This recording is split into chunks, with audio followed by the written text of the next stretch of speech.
আসসালামু আলাইকুম everyone, welcome back to my channel. তো বন্ধুরা, সবাই কেমন আছেন? আশা করি ভালো আছেন। আলহামদুলিল্লাহ, আমিও আল্লাহর অশেষ রহমতে ভালো আছি। তো বন্ধুরা, গতকালকে আমি আপনাদেরকে যে ভিডিওটা করেছিলাম এটার অর্ধেক দিয়েছিলাম আর অর্ধেক আপলোড করি নাই। তো এটা আজকে আমি আপলোড করতেছি, তাও ভিডিওটা অনেক বড় হবে। আশা করি আপনারা ধৈর্য সহকারে আমার ভিডিওটা ইনশাল্লাহ দেখবেন। তো বন্ধুরা, দেখতেছেন আমি এখানে মরিচগুলি পাড়তেছি। তো এই মরিচ গাছটা নিয়ে কিছু কথা বলি। মরিচ গাছটা হচ্ছে মারা যাচ্ছে, বা এটা আসলে কি হচ্ছে আমি বুঝতে পারতেছি না। মরিচটা যখন আমি ছিঁড়তেছি অনেক বেশি গোড়াটা নরম, এবং পাতাগুলি দেখেন ঝিমে গিয়েছে বা নরম হয়ে গিয়েছে।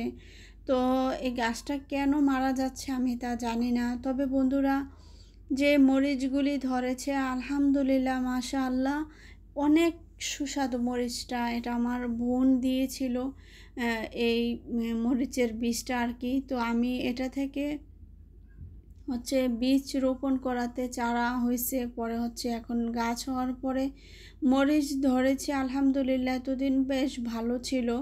তো হঠাৎ করে কেন যে চারাটা হচ্ছে চুপসে যাচ্ছে, বা পাতাগুলি একেবারে নরম হয়ে মনে হচ্ছে যে মারা যাচ্ছে আর কি। তো আমি আসলে জানি না এই চারাটাকে কী করব। আমার আফসোস হয়, এই কারণে আফসোস হয় যে আসলে হয় না বন্ধুরা, যে এরকম মানে আসলে মরিচটা তো ঝাল, তো ঝালের মধ্যে কোনো কোনো মরিচ আসছে যে অনেক গ্রানটা ভালো, অথবা খেতে একটু সুস্বাদু মনে হয়। তো হয়তো বা আপনারা বলবেন মরিচ তো মরিচে, আবার সুস্বাদুর কী আছে। তো যারা মরিচ খেতে পছন্দ করেন, বা যারা মরিচ খেলে বুঝতে পারেন যে আসলে এটার স্বাদটা কেমন, তো তারা অবশ্যই বুঝবেন আমার এই কথাটা। এই মরিচটা হচ্ছে অনেক বেশি সুস্বাদু এবং ঝাল। মানে এটার স্মেলটা যেমনই হোক, কিন্তু মানে সবচেয়ে ভালো কথা হলো যে এটা অনেক বেশি মজার মরিচটা। তো আমি দেখেন এই মরিচ গাছটার মধ্যে 3টা আরও লাল হয়ে গিয়েছে পেকে। এই মরিচগুলি আমি রেখে দিব, আমি হচ্ছে বীজ আবারও রোপণ করব। তো এই চারাটা আলহামদুলিল্লাহ ভালো আছে, তাও একটু হলদেটে হয়ে আছে পাতা, তাও কিন্তু সতেজ। আর এই গাছটা একেবারে সতেজ নয়, দেখতে পারতেছেন আপনারা বন্ধুরা, এটা একেবারে নরম হয়ে গিয়েছে। তো আলহামদুলিল্লাহ দেখেন অনেকগুলি মরিচ পেয়েছি মাশাআল্লাহ।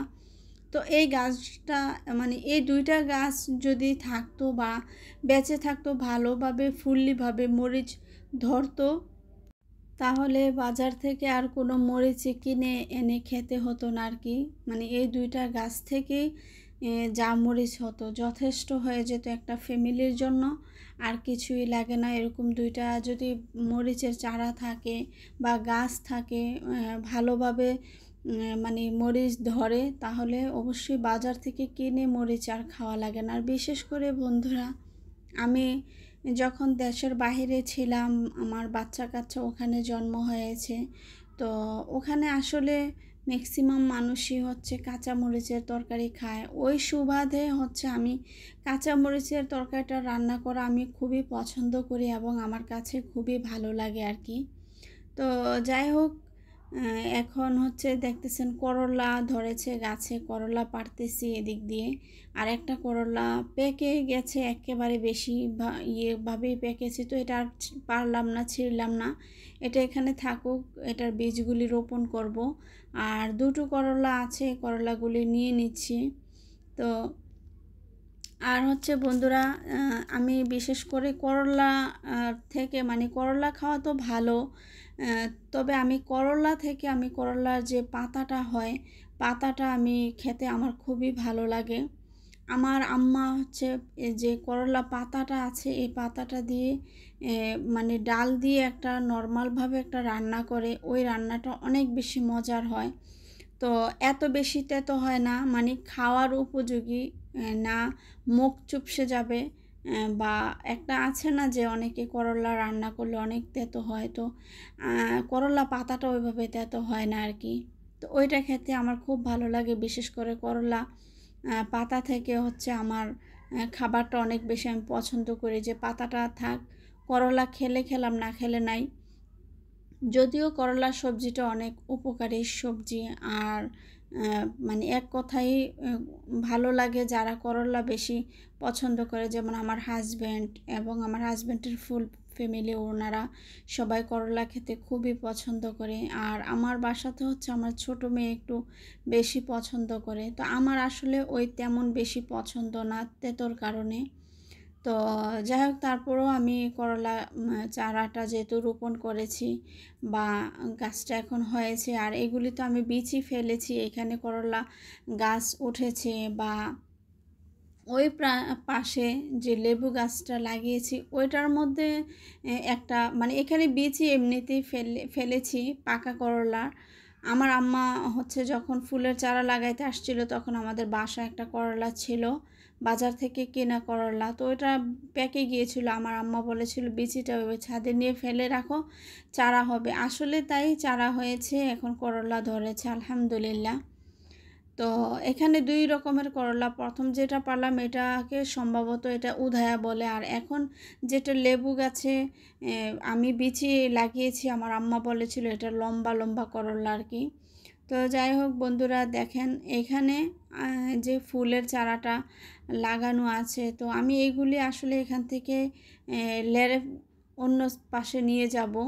কারণ হচ্ছে এই মানে অনেক বেশি জাহমা লাগে বা একটু হালকা মনে হচ্ছে না, যার কারণে আসলে এত ঘন ঘন গাছ বা ঘন ঘন সব কিছু দেখতে আসলে একটু আমার কাছেও অস্বস্তি লাগে। তো এই জন্য দেখি কতটুকু হালকা পাতলা কি করা যায়। তো আমি এখন এইখানে যে বেগুন গাছগুলি দেখতেছেন এগুলি আমি হচ্ছে গাছগুলি কেটে ফেলবো, এখান থেকে সরিয়ে ফেলবো। তার আগে হচ্ছে আমি এখানে মানি প্ল্যান্টগুলা যে লাগানো আছে এগুলি অনেক লম্বা লম্বা হয়ে গিয়েছে, বাইরে পড়ে আছে ওয়ালের মধ্যে লেগে।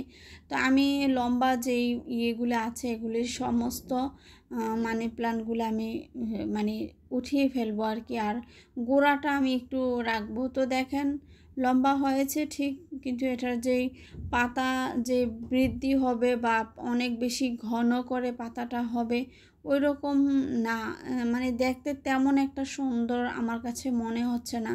যদি পাতাটা ঘন একটু বড় সড়ো হতো তাহলে দেখতে হয়তো বা আরও সুন্দর লাগতো, বা মানে ঘরে নিয়ে গোছাতেও ভালো লাগতো। তো জানি না, দেখা যাক কি করা যায়। তো এখানে সমস্ত গাছগুলি আমি ডালাপালা সব কেটে ফেলতেছি আজকে ছাদ বাগানের ভিতরে এসে আর কি। তো বেগুন গাছে বেগুন মানে ধরতেছে, তাও কেন বেগুন গাছগুলি কেটে ফেললাম বন্ধুরা। আসলে কেটে ফেলার একটাই কারণ, যে বেগুনগুলি আমার এখন গাছে হচ্ছে বা এতদিন খেয়ে আসছি, তো ওইগুলি হচ্ছে বেগুনটা সুস্বাদু না। একটা আছে না যে বেগুন খেলে মুখে লেগেই থাকে, আমি কিন্তু বেগুন সবজিটা খুবই পছন্দ করি, আমার খুবই পছন্দের বেগুন এবং ঢেঁড়স মানে সবজির মধ্যে আমার অনেক বেশি পছন্দ। তো এখন এই বেগুনটা এই জন্যই আমি কেটে ফেলতেছি, যেহেতু গাছে ধরা বেগুন মানে এখন অলওয়েজ আসে বেগুন আসে, তাও আমি কেটে ফেলতেছি, এটা সুস্বাদু না, এই জন্যই কেটে ফেলতেছি। আমি হয়তো বা দেখি ভালো যদি কোনো বেগুনের জাত পাই বা সুস্বাদু বেগুনের কোনো জাতটা পাই তাহলে অবশ্যই ইনশাআল্লাহ আমি আবারও বেগুনের চারা রোপণ করব, কারণ আমার কাছে বেগুন ভালো লাগে। আসলে বন্ধুরা হয়েছে কি, ছাদটা অনেক বেশি ছোট, যার কারণে আমি ওইভাবে গাছ লাগিয়ে আমি মানে তৃপ্তি সহকারে ওইভাবে লাগাতে পারি না, বা গাছ লাগিয়ে আমি মজা পাই না আর কি।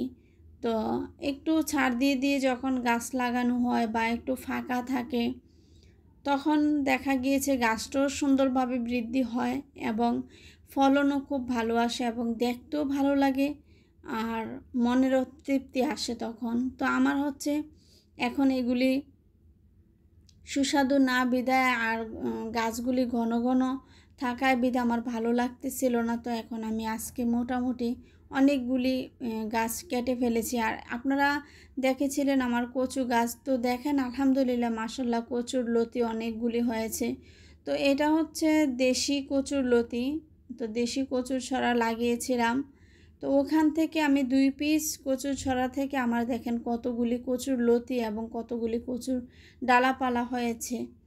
তো আসলে ভাবতে ভালোই লাগতেছে যে মাত্র ২ পিস কচুর ছড়া থেকে বা কচুমুখী অনেকে বলে থাকে, ছোট, ছোট ২ পিস থেকে এগুলি হয়েছে। তো যাই হোক আলহামদুলিল্লাহ।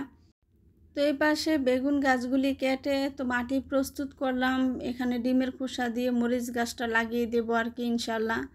তো বন্ধুরা আজ এ পর্যন্তই, এখানেই বিদায় নিলাম, আর কোনো কথা বাড়ালাম না। আল্লাহ হাফেজ, আসসালামু আলাইকুম।